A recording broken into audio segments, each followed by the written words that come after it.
BJP ఆధ్వర్యంలో అన్ని జిల్లాల కలెక్టరేట్లలో జనతా వారధి కార్యక్రమం నిర్వహించారు. విజయవాడలోని కలెక్టరేట్లో జరిగిన ఈ కార్యక్రమంలో బీజేపీ రాష్ట్ర అధ్యక్షుడు మాధవ్ పాల్గొన్నారు.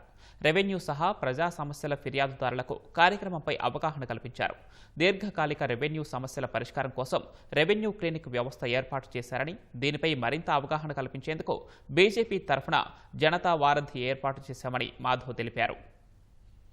దీర్ఘకాలిక రెవెన్యూ సమస్యలు ఉన్నాయో వాటిని పరిష్కరించుకోవటం కోసం ఇవాళ రెవెన్యూ సంబంధించిన ఎంఆర్ఓల్ని ప్రత్యేకంగా పిలిచి వాటికి సంబంధించిన ఒక చౌపాల్లాగా అంటే ప్రతి వాటికి ఒక డెస్క్ పెట్టి మన ప్రాంతానికి సంబంధించి అన్ని ఎంఆర్ఓల ఆఫీసులు ఇక్కడే ఒకే కలెక్టర్ ఆఫీసులో పెట్టే విధంగా ఇవాళ ఒక వ్యవస్థ చేయడం జరిగింది. అన్ని జిల్లా కలెక్టర్ ఆఫీసులో ఎంఆర్ఓలు కూడా ఉండటం కారణంగా నేరుగా కలెక్టర్ అది ఆర్డీఓకి ఎంఆర్ఓకి అక్కడే ఎందుకు ఇది పరిష్కారం కావటం లేదు, దీని సమస్య ఉంటే ఆ విధంగా ముందుకు తీసుకెళ్లే విధంగా ఒక వ్యవస్థ చేయడం జరిగింది.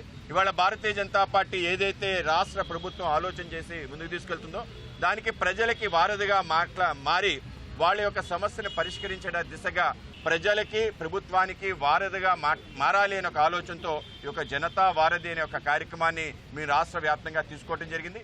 ఇవాళ